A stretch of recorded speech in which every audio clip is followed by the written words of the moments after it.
ಶಿವರಾತ್ರಿ ಹಬ್ಬಕ್ಕೆ ಮಾಡುವಂತ ಪ್ರಸಾದವನ್ನ ನಾನು ಇವತ್ತು ಹಳೆ ಕಾಲದ ಜನರು ಯಾವ ರೀತಿ ಮಾಡ್ತಿದ್ರಲ್ಲ ಅದೇ ರೀತಿ ಮಾಡಿ ತೋರಿಸ್ತಾ ಇದ್ದೀನಿ. Hi friends, welcome to GNS home cooking. Friends, ಇವತ್ತು ನಾನು ನಿಮ್ಗೆ ಇಲ್ಲಿ ಬಾಯಲ್ಲಿ ಇಟ್ರಿಕರೆಗೂ ಅಷ್ಟು ಸಾಫ್ಟ್ ಆಗಿ ತಂಬಿಟ್ಟನ್ನ ನಾವು ಯಾವ ರೀತಿ ಮಾಡ್ಬೇಕಂತ ಹೇಳಿ ಕೊಡ್ತಾ ಇದ್ದೀನಿ. ಹಾಗೆ ಈ ತಂಬಿಟ್ಟನ್ನ ನಾವು ಒಂದ್ಸತಿ ಮಾಡಿದ್ರೆ ಸಾಕು ಫ್ರೆಂಡ್ಸ್, 15 ದಿನದವರೆಗೂ ಸ್ಟೋರ್ ಮಾಡಿ ತಿನ್ನಬಹುದು. ತುಂಬಾನೇ ಟೇಸ್ಟಿಯಾಗಿ ಆಗುತ್ತೆ. ಈ ಶಿವರಾತ್ರಿ ಹಬ್ಬದಲ್ಲಿ ಪ್ರತಿ ಸತಿ ನಾವು ತಂಬಿಟ್ಟನ್ನ ಮಾಡ್ತಾ ಇರ್ತೀವಿ. ಸೊ ಆದರೆ ಈ ಸತಿ ತಂಬಿಟ್ಟನ್ನ ನೀವು ಈ ರೀತಿ ಮಾಡಿ ನೋಡಿ, ತುಂಬಾ ಅಂದ್ರೆ ತುಂಬಾನೇ ಟೇಸ್ಟಿಯಾಗಿ ಆಗುತ್ತೆ. ಹಾಗೆ ತುಂಬಾನೇ ಸಾಫ್ಟ್ ಕೂಡ ಇರುತ್ತೆ. ಹಾಗಿದ್ರೆ ತಡ ಮಾಡ್ತೀನಿ, ಈ ವಿಡಿಯೋನ ಪೂರ್ತಿ ನೋಡೋಣ ಬನ್ನಿ ಫ್ರೆಂಡ್ಸ್. ಮೊದಲಿಗೆ ನಾನಿಲ್ಲಿ 2 ಚಮಚದಷ್ಟು ಕರಿ ಎಳ್ಳನ್ನ ಸೇರಿಸ್ತಾ ಇದ್ದೀನಿ. ನೀವು ಬೇಕಂದ್ರೆ ಬಿಳಿ ಎಳ್ಳನ್ನ ಕೂಡ ಸೇರಿಸ್ಕೋಬಹುದು. ಚೆನ್ನಾಗಿ 1 ನಿಮಿಷ ಫ್ರೈ ಮಾಡಿಕೊಂಡು ನಂತರ ಇದನ್ನ ಒಂದು ಕಪ್ಗೆ ಸರ್ವನ್ನ ಮಾಡ್ಕೋಬೇಕು. ನಂತರ ನಾನಿಲ್ಲಿ ಅರ್ಧ ಕಪ್ ಆಗುವಷ್ಟು ಅಕ್ಕಿಯನ್ನ ಸೇರಿಸ್ತಾ ಇದ್ದೀನಿ. ಇದು ಕೂಡ ಚೆನ್ನಾಗಿ ಕಲರ್ ಚೇಂಜ್ ಆಗುವವರೆಗೂ ಫ್ರೈ ಮಾಡಿಕೊಂಡು ಇದನ್ನು ಕೂಡ 1 ಕಪ್ ಅಲ್ಲಿ ಸರ್ವನ್ನ ಮಾಡ್ಕೋಬೇಕು. ಅದೇ ಕಪ್ಲಿಂದ ನಾನಿಲ್ಲಿ ಅರ್ಧ ಕಪ್ ಆಗುವಷ್ಟು ಹೆಸರು ಬೇಳೆಯನ್ನ ತಗೊಂಡಿದ್ದೀನಿ.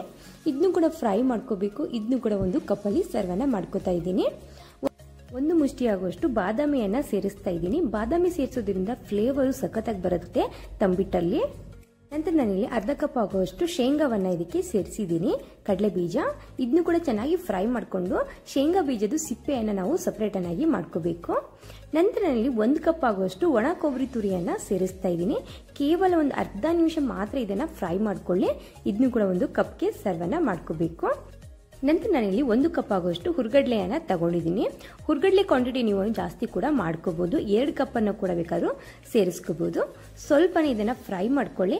ನಂತರ ನಾನಿಲ್ಲಿ ಗ್ಯಾಸ್ ಅನ್ನು ಆಫ್ ಮಾಡಿ 3 ಚಮಚದಷ್ಟು ಗಸಗಸೆಯನ್ನ ಬಿಸಿ ಮಾಡ್ಕೋತಾ ಇದ್ದೀನಿ. ಫ್ರೆಂಡ್ಸ್, ನೀವು ಇದರಲ್ಲಿ ಅಕ್ಕಿ ಮತ್ತು ಹುರ್ಗಡ್ಲೆ ಕ್ವಾಂಟಿಟಿ ಬೇಕಂದ್ರೆ ಜಾಸ್ತಿ ಕೂಡ ಮಾಡ್ಕೋಬಹುದು. ನಾನು ಹೇಳಿರುವಂಥ ಕ್ರಮದಲ್ಲಿ ನೀವು ಮಾಡಿ ಒಂದ್ಸತಿ ಈ ತಂಬಿಟ್ಟನ್ನ ತುಂಬ ಅಂದರೆ ತುಂಬ ಟೇಸ್ಟಿಯಾಗಿ ಆಗುತ್ತೆ. ಹಾಗೆ 15 ದಿನದವರೆಗೂ ನೀವು ಇದನ್ನ ಸ್ಟೋರ್ ಕೂಡ ಮಾಡಿ ತಿನ್ಬಹುದು.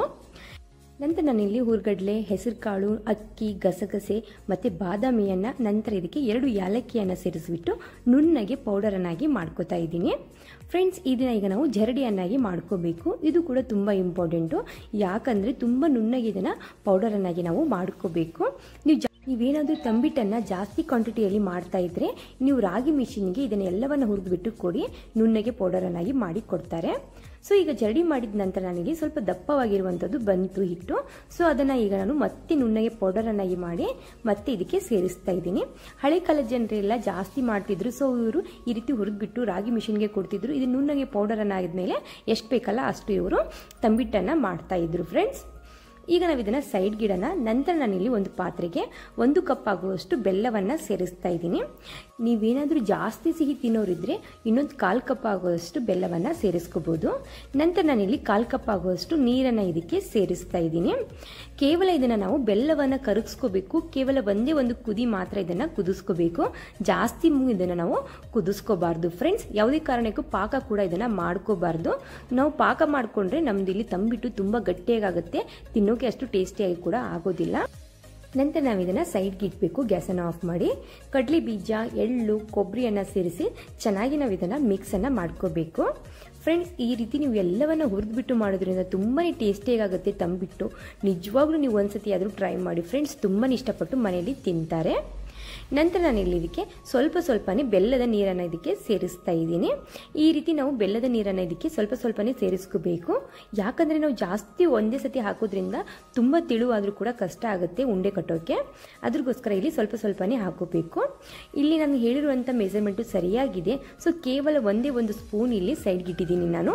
ಬೇಕಂದರೆ ಲಾಸ್ಟ್ಗೆ ಇದು ಕೊನೆಗೆ ಹಾಕೋಬಹುದು. ಅದ್ರಗೋಸ್ಕರ ನಂತರ ಇದನ್ನು ಚೆನ್ನಾಗಿ ಮಿಕ್ಸ್ ಮಾಡಿಕೊಂಡು ಈಗ ನಾವು ಇದನ್ನು ಉಂಡೆಯನ್ನಾಗಿ ಕಟ್ಕೋಬೇಕು. ಕೈಗೆ ನಾನಿಲ್ಲಿ ಸ್ವಲ್ಪನೇ ತುಪ್ಪವನ್ನು ಸವರ್ಕೊಂಡ್ಬಿಟ್ಟು ಉಂಡೆಯನ್ನು ಕಟ್ತಾ ಇದ್ದೀನಿ. ಫ್ರೆಂಡ್ಸ್, ಇದು ತುಂಬ ಅಂದರೆ ತುಂಬಾ ಟೇಸ್ಟಿಯಾಗಿ ಅನಿಸುತ್ತೆ. ನಿಜವಾಗ್ಲೂ ನೀವು ಈ ವರ್ಷದ ಶಿವರಾತ್ರಿ ಹಬ್ಬಕ್ಕೆ ನೀವು ಒಂದ್ಸತಿ ಟ್ರೈ ಮಾಡಿ. ಪ್ರತಿಯೊಬ್ಬರು ನಿಮಗೆ ಈ ರೆಸಿಪಿಯನ್ನು ಕೇಳ್ತಾ ಇರ್ತಾರೆ. ಹಾಗೆ ಹಳ್ಳಿಗಳಲ್ಲಿ ಹಾಗೆ ಹಳೆ ಕಾಲ ಜನರು ಯಾವ ರೀತಿ ಮಾಡ್ತಾರಲ್ಲ ಅದೇ ರೀತಿ ಮಾಡಿ ನಿಮ್ಗೆ ಇವತ್ತು ತೋರಿಸ್ಕೊಟ್ಟಿದ್ದೀನಿ ಫ್ರೆಂಡ್ಸ್. ಹಾಗಿದ್ರೆ ಈ ವಿಡಿಯೋ ಇಷ್ಟ ಆಯ್ತು ಅನ್ಕೋತೀನಿ. ಈ ವಿಡಿಯೋ ಇಷ್ಟ ಆದರೆ ಪ್ಲೀಸ್ ಲೈಕ್ ಮಾಡಿ, ಶೇರ್ ಮಾಡಿ, ಹಾಗೆ ನಮ್ಮ ಚಾನಲ್ನ ಸಬ್ಸ್ಕ್ರೈಬ್ ಮಾಡ್ಕೊಳ್ಳಿ ಫ್ರೆಂಡ್ಸ್. ಈ ವಿಡಿಯೋ ನೋಡೋದಕ್ಕೆ ಥ್ಯಾಂಕ್ ಯು ಸೊ ಮಚ್.